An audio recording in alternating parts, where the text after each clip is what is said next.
condition, let us call it as a vyadhi, no problem, it's a Paratantra vyadhi, which starts after a Swatantra vyadhi. Vyadherupari yo vyadhirbhaved uttarakalajah. Vyadherupari yo vyadhirbhaved uttarakalajah. Upakrama virodhi cha. Upakrama virodhi. Sahi upadrava sapnitaha. Sahi upadrava sapnitaha. So it is a later presentation of a Swatantra vyadhi, and it is upakrama virodhi cha.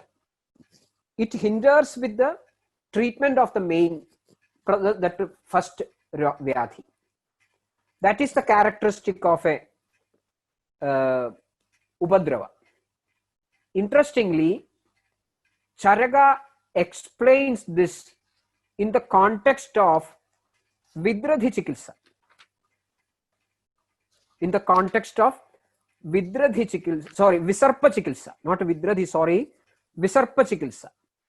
Charaka narrates the part, that definition like this. Upadravaha tu khalu rogottara kalajaha rogashrayah roga eva. Rogottara kalajaha rogashrayah roga eva. Sthulaha anurva. It may be simple, it may be big. So some points. Number one, it should have the common origin. It should have the common origin. That is Upadrava. Chakrapani makes a very detailed, elaborate, discussion there, which I think definitely everyone should read in Visarpa Chikitsa. In Vyadhi Sangaram or Nidanarthagara Vyadhi, I think they are explained together. Kaschit hiroga rogasya hedur bhutva prashamyadi na shamyadi cha apyanye hedutvam kurude picha. Jara is causing Raktapitta. It has got a different type of samprapti. It has got a different type of Vigara Prakriti. Okay, fine. Then it cannot be considered as Upadrava. Raktapitta is causing Kasa. It is an Upadrava and a Nidanarthagara Vyadhi. That is another example. So sometimes one disease makes another disease that it runs its own course. In Rajayakshma, you find many diseases coming together, whereas the entire things together is known as one single entity. So there is Vyadhi Sangaram as well. In the recent times, as most of the members in the society are having multiple diseases with which they live ordinarily, I think we have to consider a third type as well, which is not that that it is there. Definitely, it is envisaged. It is told in the textbooks. Say when for example, what we call as comorbidity these days. When a new disease comes in a person who is already running with many other ailments. I have diabetes. Now I am having another infection. Not related with the diabetes at all, but it is going to determine the fate of the new infection.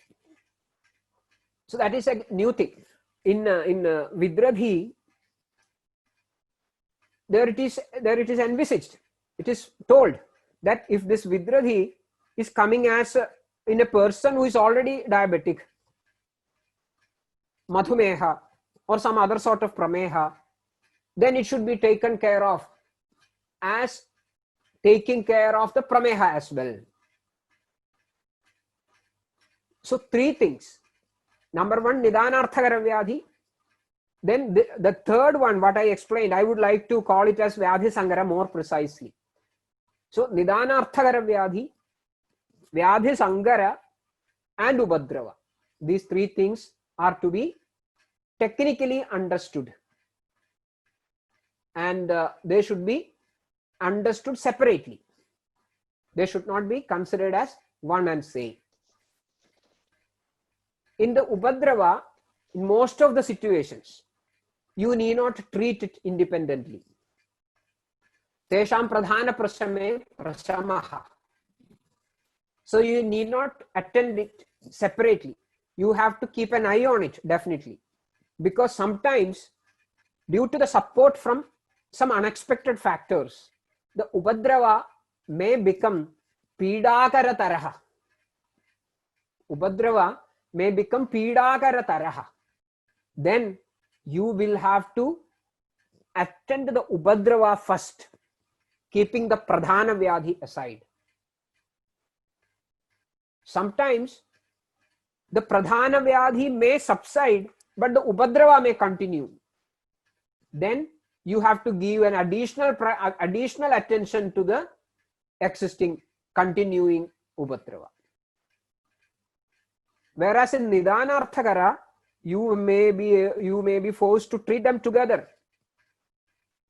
You may be getting a chance that, okay, the first one disappeared, now only the second is there. But it's Nidana, even though it started from the first one, now it is a Swadandra Vyadhi. So you have to give high priority for that. So in comorbidity or that Vyadhi Sangara, you have to prioritize how you are going to deal with the situation. As I told earlier, the strategy will be different.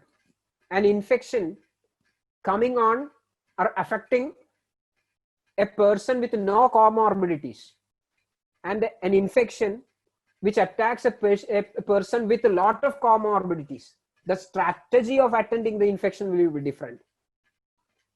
So that way, these three types of things are to be clinically understood, studied, and addressed. I hope I conveyed the idea. Yes, sir. It was very clear, sir. Thank you, sir. The next question is, which is the best prescription, symptom-based or disease-based? I thought I failed in my presentation. Because see, after such a detailed points regarding the finer aspects of prescription, I think it is a valid question. It's a valid question because symptoms symptoms actually show the part of Vigara Prakriti. So understanding the symptoms is very important in the understanding of the Vyadhi and making your explorations further backward, further deeper, no doubt. But ultimately, the treatment should be after understanding the disease as a whole, where three things are important, which we discussed earlier: Vigara Prakriti, Adhishtanam, and Hedu Vishesham. So a prescription, a treatment, understanding the Vigara Prakriti, Adhishtanam, and Hedu Vishesham is superior to any other line of management, I would say. Thank you, sir. The next question is, will a person's own Prakriti's Lakshan can confuse with the Lakshana of disease, as all symptoms told in text are not seen in a patient? Yeah, that is true. That is a very interesting point and important point, because when to assess the Prakriti is the basic question. In the almost all the questionnaires which we use generally to assess Prakriti, somebody who is browsing through the questionnaire generally tend to answer the question to glorify himself. Most of the times you will not be getting the proper assessment done. So my understanding or my opinion is that Prakriti should be understood from the very childhood itself, before this sort of ahamkara, to glorify ourselves, manifests.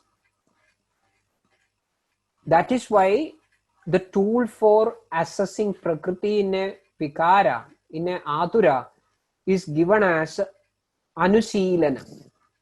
Anushīlanam is not, do not depend upon a questionnaire, but look into many continuous behavioral aspects of the person. If it is not possible in a single sitting, go for multiple sittings. If it is not possible from single source, depend on many other sources like the family members, friends, or somebody else when you are doing it in an adult. Otherwise, you will be misguided. Okay. Thank you, sir. That was very clear, sir. The next question is, if we get result, for how long can we continue the same treatment? Is it compulsory to take Rasayana at the end of the treatment? That's again a good question. How long a prescription should be continued? As long as it is giving positive response. That is the answer. And whether to do Rasayana or not, that depends on the damage that has happened in the Sharira. In a Vyadhi, which is new, which is mridu in terms of its strength, which is having mridu or alpa nidana, you may be able to bring about a cure without causing much damage to the dushya. That means dhadu and especially the srotas. But if it is a severe disease, stronger nidanas, and runs a long course, obviously there will be damages happen to the dhadu as well as srotas. In such cases, after touching the target of shamana, you should go further with Rasayana Chikitsa. Then only that damage happened, dhadu kshobha and srodonasha can be repaired. Rasayana basically targets dhatu and srotas. It is not generally not meant for dosha shamana. Of course, there can be exceptions, but basically it is meant for dhatu purana and repairing the srodo dushti that could have happened. I think it is clear. Yes, sir. Thank you, sir. The next question is, how to differentiate kapha anubandhitva or kapha avarana in a disease? Kabhanubandhitva and kabhavarana. Kabhavarana obviously will be kabhavruta vayu, I expect, or I understand, or I presume. Kabhanubandha means with a pradhana dosha, kabha is there as anubandha dosha.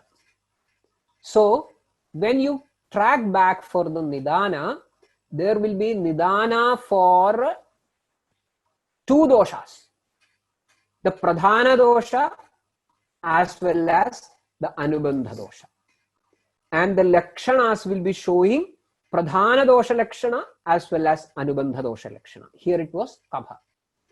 Whereas in the case of kabhavrita vayu, there is no direct cause for kopa of vayu, but vada kopa lakshanas will be there, and the entire cause nidana will be for kabhavritti.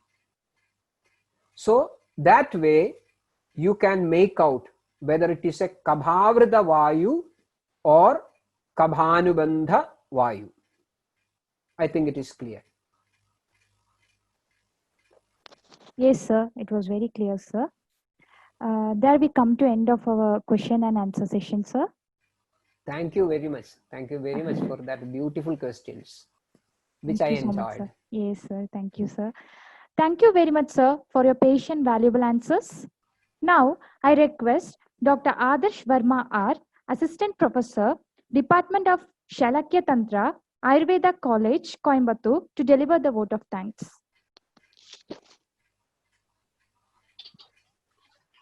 Namaste. I, on behalf of Ayurveda College Coimbatore and the entire team Samsiddhi, and on my own behalf, extend a very hearty vote of thanks to Vaidya M. Prasad sir for sharing your valuable thoughts on the topic. In Ashtanga Hridayam, Timira Pradeshedam, Acharya explained what Anjana Yogam named as Drik Prasadanam Anjanam. Like that, this section was Prasadanam Anjanam to the Ayurvedic community.